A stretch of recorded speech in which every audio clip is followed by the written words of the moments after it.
Өмірдің жартысы жаңағы сондай бір ащыдан тұрады, жартысы тәттіден тұрады. Егер солай бөлшектейтін болсақ.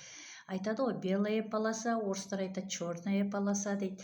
Осы бір полосалар зерттеген кезде бізге төл көз дейді, дуа дейді, сиқыр дейді, және жолымыз байланды, ісіміз өнбей қалды деген сөздерді көп айтамыз.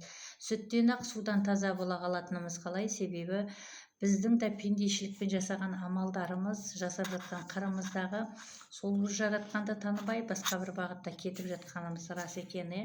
Кейбір адамдар айтып жатыр, біз исламды қабылдағаннан кейін, осы дінге келгеннен кейін мағрым, мүлдем мәңгүрттікке берілдік деп жатыр да, бәрін ұмыттық, ойын сауықты ұмыттық, адам құсап күнбе-күнгі барға шүкіршілік етіп өмір сүруді ұмыттық, шынайы халімізді ұмыттық, өзімізді тануды ұмыттық деп жатыр.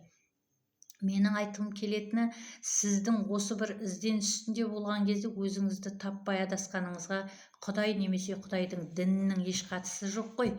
Неге десеңіздер, адам баласы өзін шынайы тұрғыда өзін тани білетін болса, нені қалайтынын білетін болса, және ата-ана берген тәрбиемен дұрыс бағытта жүретін болса, әрине Алла тағала оның үстіне біліміңді толыққанды алатын болса, білімнің керегі бар, керек емесі бар, және оның үстіне екі түрлі білім бар.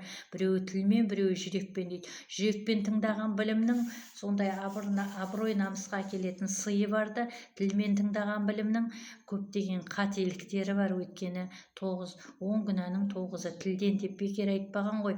Сондықтан саналы түрде ойланып көретін болсақ, барлық қателікті алыстан іздемей, өзімізден іздемеспіз бе? Өмірде бір болып жатқан оқиғалардың бәрінде көбіне біз жаңағы адамзатты, бір-бірімізді, тума-туысымызды, ағайын жегатымызды, бауырымызды, тағы да басқа адамдарды кінәлап жатамыз, және оның үстіне Құдайды да қосып қоямыз да. Құдайдың ешқандай да кінәсі жоқ. Құдай сені жаратты, махаббатпен, мейіріммен, сүйіспеншілікпен саналы түрде өмір сүрсін, өзінің менің бергеніммен ғана жүрсін, басқа нәрседен тыйылсын деді. Егер бір сол нәрсені, сол қағидаларды ұстамаған болсақ, және оған мән бермеген болсақ, бізді кімді кінәлаймыз? Әрине өзімізді кінәлап, өзімізден кінә іздеп, кешірім сұрау арқылы ғана осы бағытқа келе аламыз. Жаңағы әулие әмбиелердің ішінде де ғұлама адамдарымыз күніне 700-ден астам кешірім сұраған пенденің жаңағы жағдайын Алла тағала жақсартып қояды деген екен.